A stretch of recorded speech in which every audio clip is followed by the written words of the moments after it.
I found out that my husband and sister are playing house with my newborn while I was at work. So I ruined all their plans and left them in the gutter. I went back to work 6 weeks after having my daughter Julie because we needed the money, and my husband Brett said he could handle the days while working nights at the warehouse. My sister Chloe had just lost her job and offered to help with the baby during the day so Brett could sleep before his shifts. It seemed perfect since Chloe loved Julie and was staying in our guest room until she got back on her feet. I'd leave at 7 in the morning for my job at the medical center, pump during breaks, and rush home by 5:30 to take over. Brett would be getting up for his 8 a.m. MR shift, and Chloe would help with dinner and the bedtime routine. For 3 weeks, everything ran smoothly. Brett was getting enough sleep, Julie was happy, and Chloe seemed to really enjoy helping out. She'd send me pictures during the day of Julie's tummy time or her first real smile. I was grateful to have family support since my mom lived across the country, and Brett's parents weren't interested in being grandparents. Then little things started feeling off. I'd come home and Brett would be freshly showered even though he was supposed to just be waking up. Chloe would be wearing my robe, saying hers was in the wash. Julie would be in outfits I didn't recognize, and when I asked, Chloe said she bought them as surprises.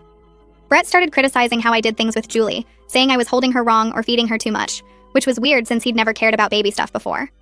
One day I forgot my breast pump parts and had to drive home at lunch. I walked in quietly because Julie might be napping. That's when I heard them in the living room.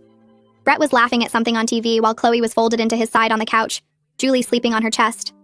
They looked like a family. I stood there watching and Chloe said something about how this was so much better than her old life.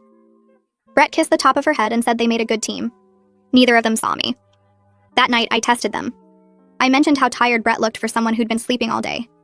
He said taking care of a baby was exhausting.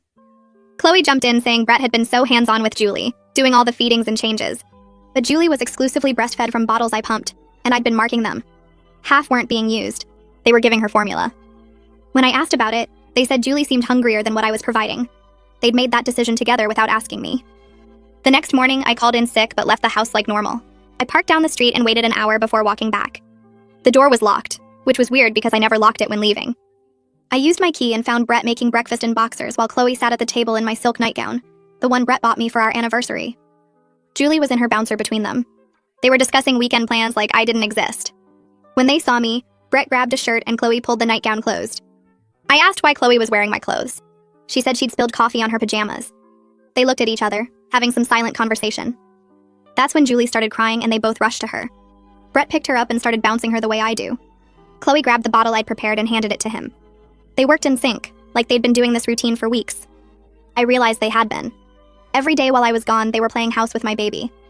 I went to work the next day but told my supervisor I was taking my accumulated maternity leave effective immediately, just needed to wrap up some cases. She approved it for starting the following Monday. I didn't tell Brett or Chloe. Instead, I watched them closer.